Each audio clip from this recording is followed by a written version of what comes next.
esperou declarar Jesus o vencedor. A última vitória chegou, enfim, a hora. Venceu Jesus o Salvador. A última vitória no céu e sua glória. Então viver para sempre com o Senhor.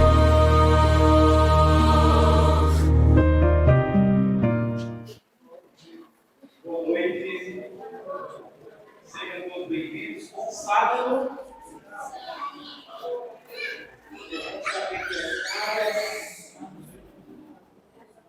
muita alegria para ir para cada criança, para isso. É bom ter vocês aqui. Nós estamos na reta final da Semana Santa, aqui na nossa igreja, com o tema A Última Vitória.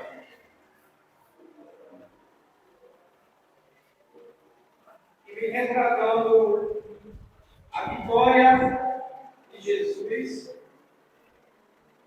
que nos traz vitória durante o conflito do bem e do mal. Para isso, nós estamos analisando o livro do Apocalipse.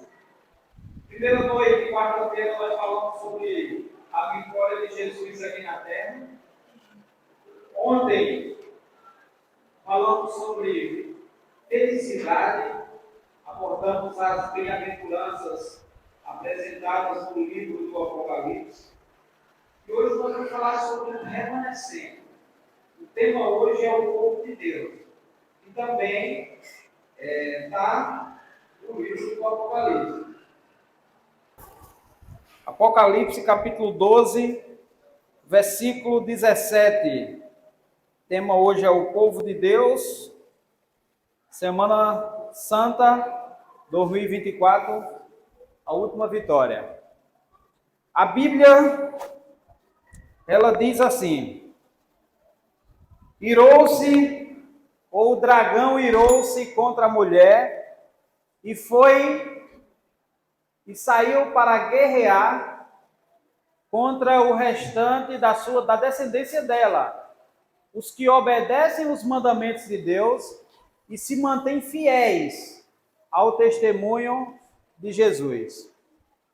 Esse é um verso da Bíblia muito conhecido, e na trajetória do conflito entre o bem e o mal, é um dos mais esclarecedores, porque ele coloca esse verso, coloca estampado na Bíblia a literalidade do conflito, do grande conflito.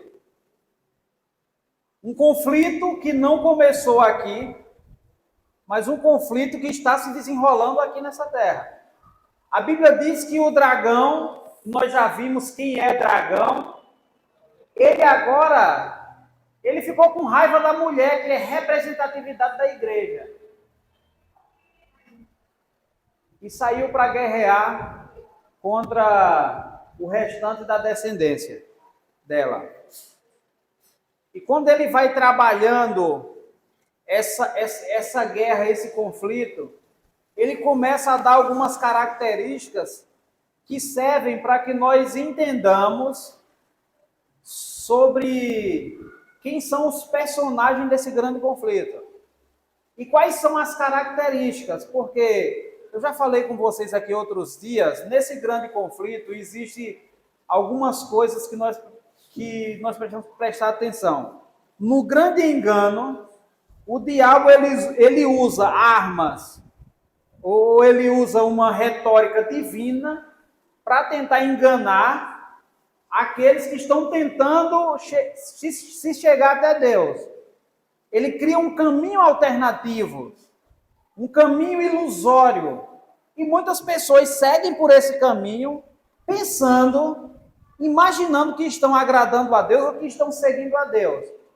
mas estão seguindo apenas uma contrafação que esse dragão criou. Quando a gente olha o capítulo 12 de Apocalipse, isso parece a cena de um filme. Isso parece a cena de um filme. Uma mulher, 12 estrelas na cabeça, a lua debaixo dos pés, vestida do sol, grávida, pronta para dar a luz. E do outro lado um dragão, 7 cabeças, 10 chifres, e no seu chifre 10 diademas. E parece uma cena de filme de terror, filme apocalíptico. E se fosse um filme, esse cenário do grande conflito entre o bem e o mal, nós poderíamos falar sobre os personagens dessa grande cena que nós vemos aqui em Apocalipse. Então, o primeiro personagem é o dragão. Esse dragão nós conhecemos porque a Bíblia diz quem ele é. Diz que é a antiga serpente. Vocês depois podem notar os textos aí. Vocês leem em casa, né? Esse dragão é a antiga serpente que se chama Diabo e Satanás. Então o anjo está dizendo a João, esse dragão aqui é o diabo. E quando nós percebemos o que ele está tentando fazer nesse conflito, ele está perseguindo o povo de Deus, ele está criando contendas para que o povo de Deus se aparte do caminho verdadeiro. Então esse é um personagem que, por ora, ele se apresenta como o grande orquestrador de todo o mal. Por ora, ele usa outros elementos para tentar enganar essa humanidade. E você depois pode ver o capítulo 13 do livro de Apocalipse, que ele vai usar a besta, um animal que sai do mar, outro animal que sai da terra. Né? Mas o grande orquestrador, o arquiteto de toda malícia, de todo engano, é apresentado aqui no Apocalipse como o diabo. Mas por que o Apocalipse apresenta dessa forma? A gente precisa calcificar na nossa mente uma coisa importante. Existe diabo, sim. Assim como existe Deus, existe o diabo. Porque as pessoas desse mundo, além de não acreditarem em Deus, alguns, boa parte não acredita no diabo. E é outra tentativa de ilusão dele para direcionar a adoração para outra coisa que não seja para Deus. Então tem que ficar claro na nossa mente, existe um conflito acontecendo, o diabo é real e as intenções dele são as mais perigosas possíveis. Ele quer destruir o restante, a descendência, o remanescente, que é o que nós vamos estudar hoje. Vamos falar um pouquinho sobre ele hoje. Então esse daqui é o primeiro personagem. Dá para entender? Então existe alguém que quer destruir a tua vida. Existe alguém que não quer você aqui na igreja. Existe alguém que quer colocar você para bem longe de Jesus. E o Apocalipse apresenta essa pessoa, esse ser, esse personagem como dragão. É por isso que você precisa resistir. É por isso que é melhor você passar por problemas, desilusões, descontentamento dentro da igreja do que sair dela. Porque é isso que ele quer. E na tentativa de afastar você de Jesus, ele vai criar inúmeras situações para afastar você da igreja, afastar você de Jesus. Por isso, querido, o remanescente aqui no Apocalipse é apresentado como aquele povo que, mesmo passando por provações, por dificuldade, eles permanecem. Se um dia eu prometer a vocês aqui que ao se tornar ou a se manter cristãos, a vida de vocês vai ser fácil, corra que eu estou mentindo. Não existe isso na Bíblia. Mas é melhor estar aqui com toda dificuldade. É melhor estar aqui dentro com todo o problema que houver, do que afastado dos caminhos de Deus. Porque é isso que ele quer. Ele fica perseguindo o remanescente. E aparentemente ele tem uma vitória. Mas nós que lemos aqui na Bíblia e conseguimos enxergar o futuro revelado, nós vemos que no futuro quem vai ter a verdadeira vitória é o Cordeiro de Deus, que a gente viu ontem, que tira o pecado do mundo. Vamos lá. Outro personagem apresentado aqui é a mulher. E a mulher aqui é o símbolo da igreja. É o símbolo do povo de Deus. E essa mulher apresentada no Apocalipse, apresentada em Isaías, é uma mulher que sofre. É uma mulher que é perseguida. É uma mulher que está em conflito com esse dragão, que é apresentado com várias imagens durante toda a história. Mas essa mulher está sendo sempre perseguida. É por isso que se está tudo calmo, se está tudo andando bem no cristianismo, tem coisa errada. Porque se a Bíblia apresenta um dragão que quer destruir a igreja, os verdadeiros discípulos, e não está acontecendo isso dentro do cristianismo, tem coisa errada. Porque ele não para, ele não desiste. E em toda a história bíblica, a gente é apresentado o povo de Deus sendo perseguido, nas tentativas de ser destruídos por esse poder, representado pelo dragão. Então a mulher aqui é a igreja. Mas a Bíblia diz que essa igreja, de Apocalipse 12, ela tem filhos, remanescente. Restante significa remanescente. E o dragão persegue a mulher, mas depois ele se volta contra o restante de seus filhos. E para ficar fácil de assimilar,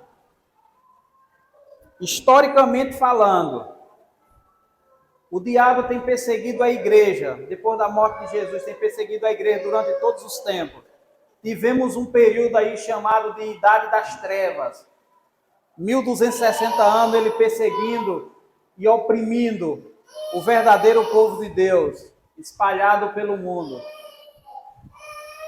E ele teve uma derrota. Sabe por quê? O grande conflito fala que quanto mais o diabo, usando a igreja da época, matava os cristãos, parece que o sangue dele era como semente. E eles se multiplicavam mais e mais. Então ele não conseguiu destruir. 1260 anos, oprimido e não conseguiu destruir. Mas a Bíblia diz que ele ficou com raiva.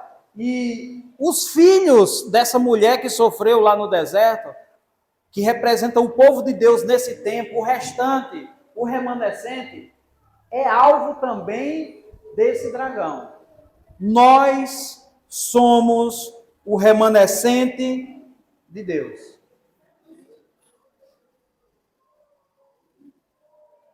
E a ira do dragão que não conseguiu destruir a mulher se vira agora para o restante desses filhos. Mas tem outro personagem aqui, o principal, que é Jesus. Jesus ocupa aqui o centro, no Apocalipse e em toda a Bíblia, o centro da história da redenção. Foi por causa dele que os cristãos do primeiro século foram perseguidos. Foi por causa dele que o remanescente é e será cada vez mais perseguido. Mas para a gente entender mais essa história do remanescente, a gente pode se voltar, e é muito parecida à história de Daniel. que revela a trajetória do remanescente. E como vocês sabem a história de Daniel, Daniel foi levado cativo para um país estranho, muitos foram levados, e na narrativa de Daniel, a Bíblia apresenta que apenas 4 pessoas se posicionaram firmes em sua fé: Daniel e seus 3 amigos. Ofereceram coisas para eles que tinham outra intenção, eles não aceitaram. Ofereceram um banquete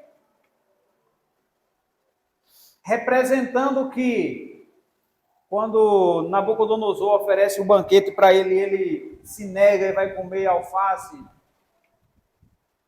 Ele está dizendo o seguinte, ele lembra que lá no Gênesis, Deus quem dá comida ao ser humano. E o ato de dar comida, o ato de provisão, mostra quem é o Deus a quem devemos seguir.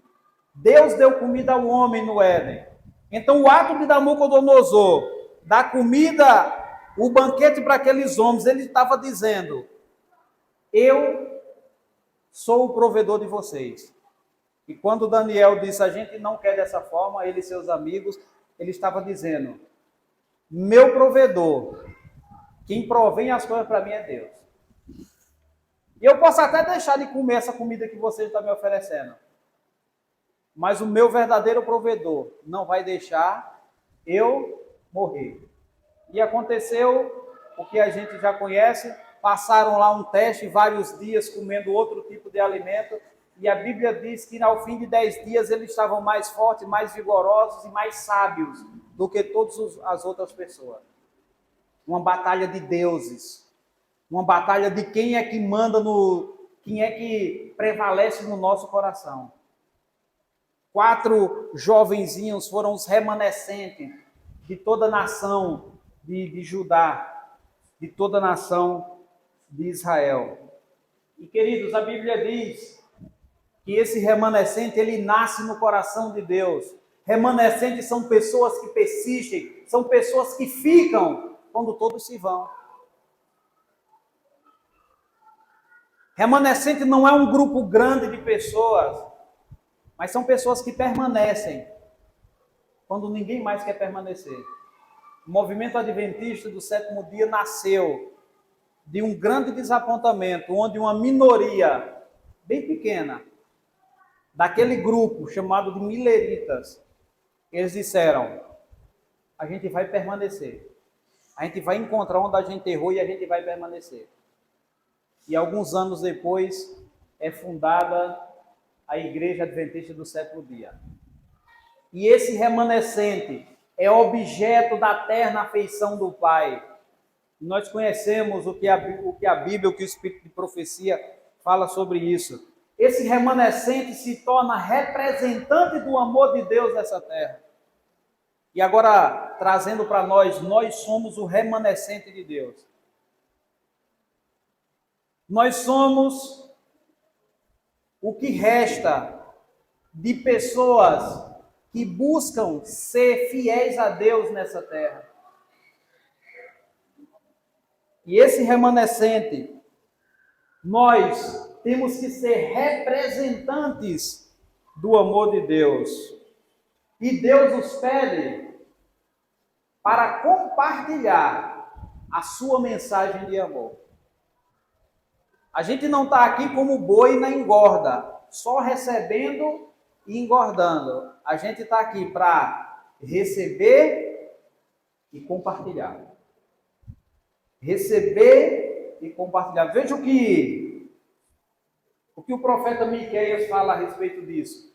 Ele mostrou a você, homem, o que é bom e o que o Senhor exige de você. Pratique a justiça, ame a lealdade e ande humildemente com seu Deus. É isso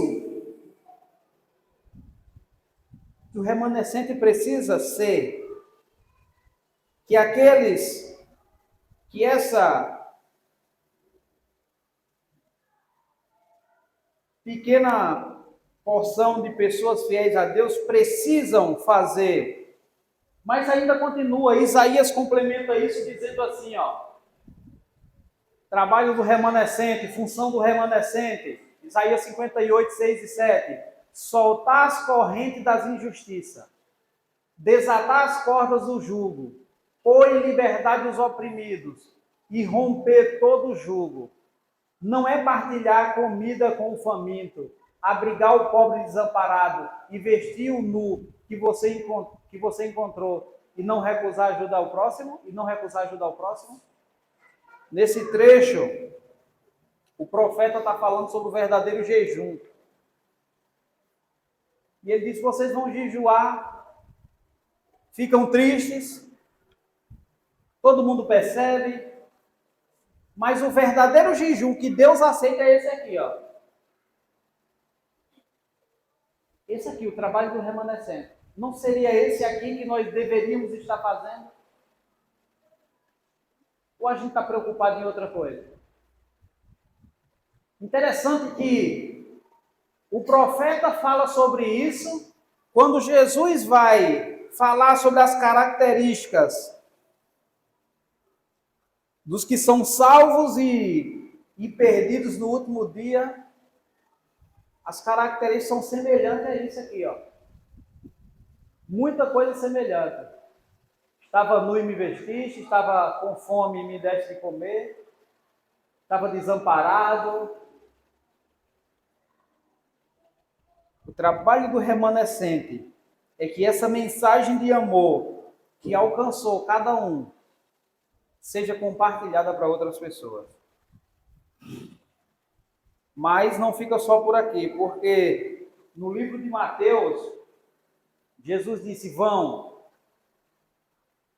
façam discípulos de todas as nações, batizando-os em nome do Pai, do Filho e do Espírito Santo, ensinando a obedecer tudo que eu ordenei a vocês. E eis que eu estarei com vocês até o fim dos tempos. Essa é a missão do remanescente. E essa missão, a missão ocorre de forma muito variada e em lugares muito distintos. E talvez esse detalhe aqui a gente precisa demorar na nossa reflexão. A missão ocorre de forma muito variada. Tem várias formas de fazer essa missão.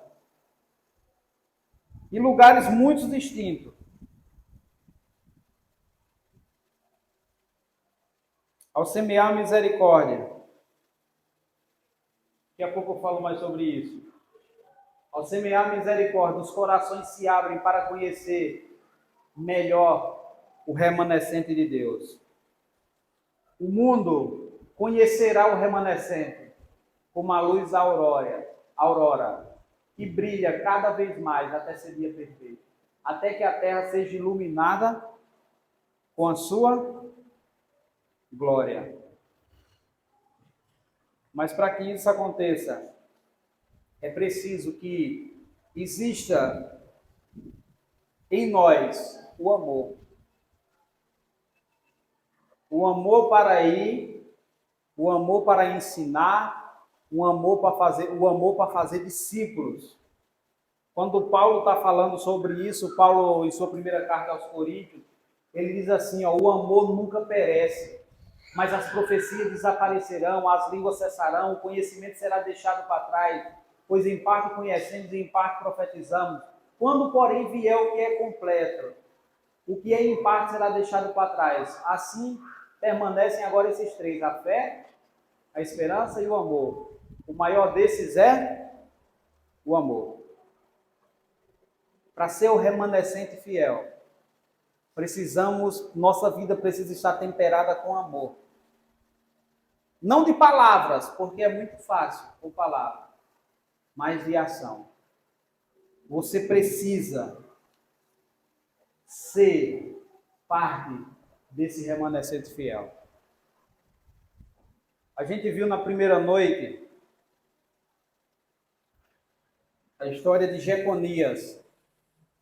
Uma vida um pouco conturbada, nas drogas, no crime, cadeia,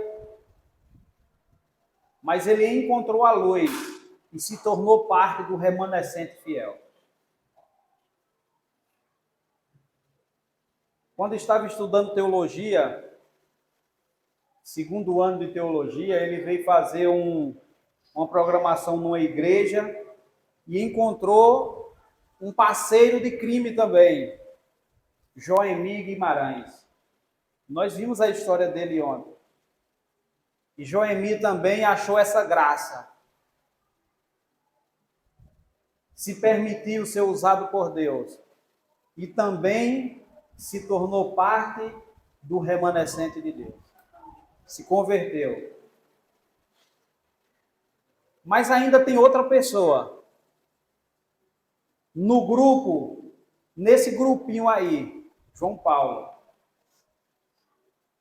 que por meio da influência de Jeconias e de Joemir, reencontrou a verdade e dessa vez aceitou a verdade e agora queria fazer parte desse remanescente. E nós vamos escutar, ouvir a história dele nesse momento.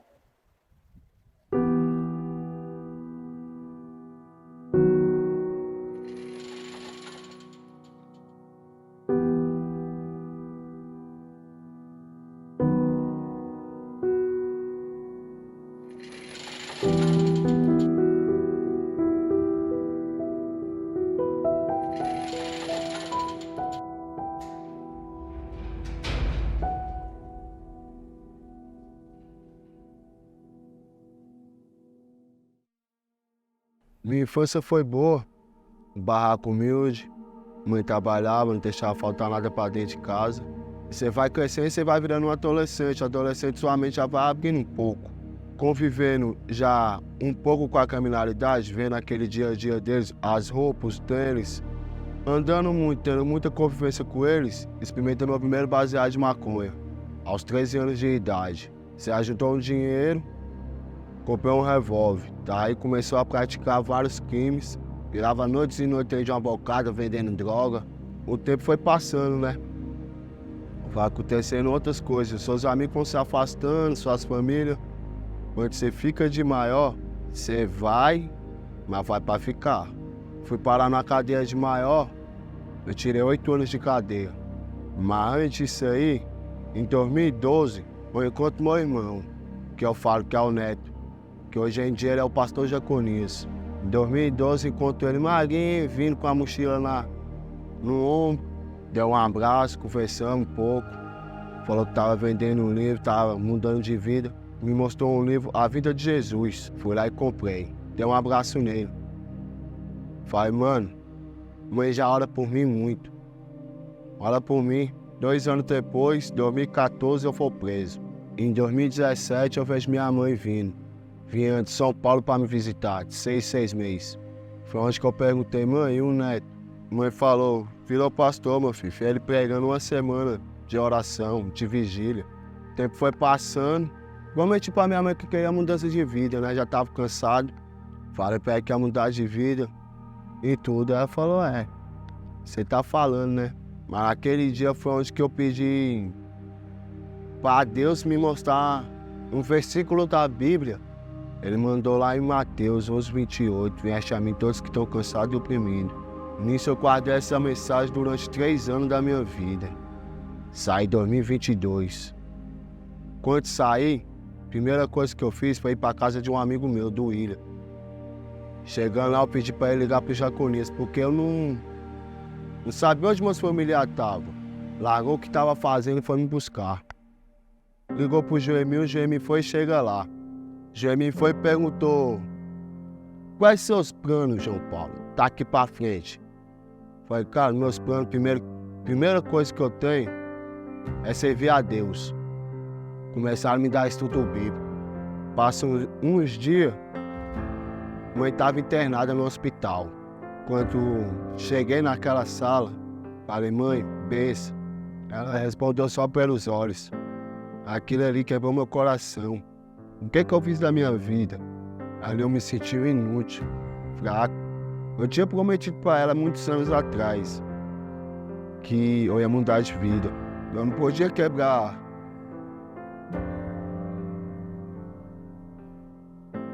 uma promessa que eu tinha feito com ela. Fui para uma casa de uma tia, almoçamos, só veio a notícia. Ele tinha falecido. Eu acho que ela tinha feito alguma promessa com Deus. Deixa eu ver meu filho caçula. Você pode me descansar. Conheci a igreja adventista. Uma coisa que me chamou mais a atenção foi o ministério carcerário. Levar a palavra para aqueles que estão dentro dos presídios, que muita gente não quer ir levar. Marcaram o dia do meu batismo, mas ficaram calados ali. Ali morreu o Leleco, mas meu nome é João Paulo. Que Deus me deu esse nome, 2 nomes bíblicos. Ali morreu um velho homem para nascer um novo homem para Cristo. Voltei a estudar, trabalho, sou comportor, evangelista. Meu irmão Felipe. A paz que eu tenho hoje, Cristo me dá.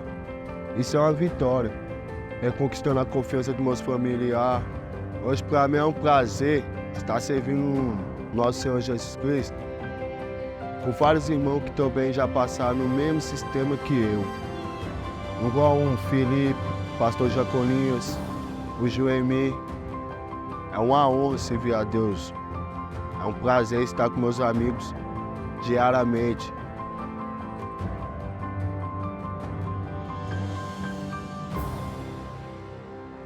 E minha vida era o crime, então a minha vida estava dedicada àquilo. Então, ao sair do sistema prisional, com 5 dias que eu me encontrava na rua, eu novamente fui preso. Só que dessa vez eu fui preso de maior.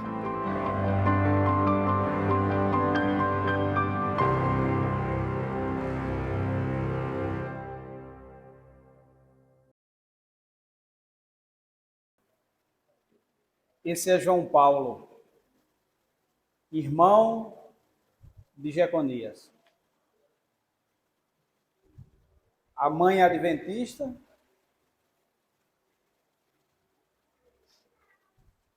Passaram pelos clubes de desbravadores. Entraram na vida errada. Mas Deus foi lá e resgatou todos eles. A mãe morreu sabendo que seus filhos tiveram a maior vitória, que é se entregar a Jesus, que é fazer parte do remanescente de Deus. Que durante essa semana você possa pensar e refletir nisso, seja parte do remanescente de Deus. E ao fazer parte, você que já é do remanescente de Deus, tem muitas pessoas ainda que precisam ser alcançadas nessa cidade. O poder de Deus não diminuiu. O poder de Deus não está escondido, mas está no alcance de um clamor, de uma petição. Que Deus nos abençoe. Eu gostaria que vocês ficassem em pé. A gente vai orar.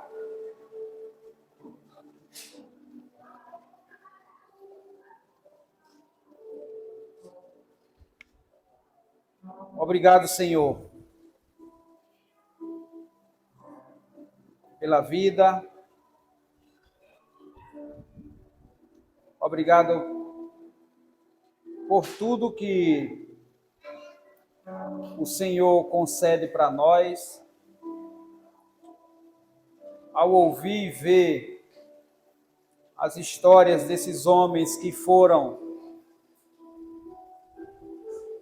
estavam no lamaçal do pecado, no fundo do poço espiritual, e o teu poder foi lá e os resgatou. Nós invocamos esse poder para salvar também nossa família, nossos amigos, as pessoas que estão precisando nessa cidade. Que o teu amor, Senhor, seja reconhecido Quem tanto esperou declarar Jesus o vencedor. A última vitória chegou.